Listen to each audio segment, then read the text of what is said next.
World's greatest entrepreneurs. Henry Ford. Henry Ford was the founder of the Ford Motor Company, one of the largest and longest running car companies in America.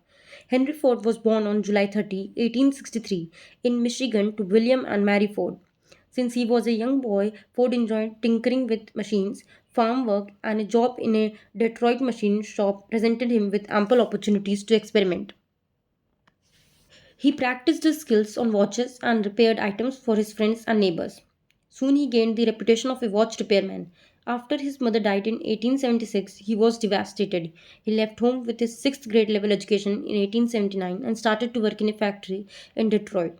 He was an assistant mechanist with James F. Floor and Bros. He was fired from his first job after just 6 days. In 1882, before returning home, he began working for the Detroit Dry Dock Co. After coming back home, he started working on the family farm. He was also hired part time as an engineer at Westinghouse Engine Company. Ford had never worked on steam engines before, however, he immediately figured out the mechanics. Ford worked with them for 2 years. In 1884, he joined business school. He took a few courses at Goldsmith, Brand, and Stratton Business University in Detroit. It is considered to be the only formal training he ever received. In 1891, his career took off. He learned about electricity and its concept while working as an engineer. A job at Edison Illuminating Company in Detroit came as a major learning opportunity. Seeing Ford's hard work and determination, he was promoted in 1893 to chief engineer. By 1896, Ford built his first car. He created the first horseless carriage, the quadricycle. That year in August, Ford met Thomas Edison. Edison helped Ford to improve his design. He encouraged Ford and approved of his experimentation. Gradually, they became great friends. With Edison's help, Ford modified the model of his automobile and completed the second vehicle in 1898. After that, he dedicated himself solely to the business of automobiles. He left his job at Edison and decided to start his own company. He founded the Detroit Automobile Company in 1899. Ford's sponsors wanted fast profits, but his vehicles weren't out of the best quality and production was slow. The company produced only 10 delivery trucks before closing. It was later renamed to Cadillac Automobile Company.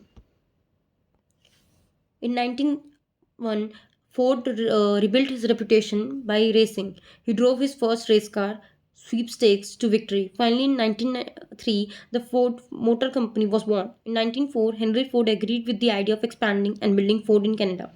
A Ford plant opened in Ontario with 17 workers. It was Ford's first international venture. Ford transformed the way cars were made. He began the first automobile assembly line in 1913. Automobiles production became faster and cheaper than ever. In 1915, he founded the Henry Ford Hospital. In 1916, Ford Trade School was established. The school taught the mechanism of various machines. In 1926, Henry Ford built a tri-motor plane. By 1928, Ford had assembled vehicles on 6 continents. The Model N was released in 1906. It became America's bestseller. The lightweight, inexpensive car included concepts that Ford had continued to develop over the year. He then began producing the Model T. It was durable, lightweight, easy to repair, and well suited for bad roads. The demand was huge and kept growing rapidly. Soon, other companies also started to replicate this idea for their vehicles. Ford married Clara Jane Brandt in 1888 and had one son, Edsel, with her. He died on April 7, 1947, at the age of 83 in his home. The cause of his death was a cerebral hemorrhage. Ford was simply a hard worker who used his ideas to change the face of America. During his lifetime, he was awarded the Franklin Institute Elliott Cresson Medal in 1928.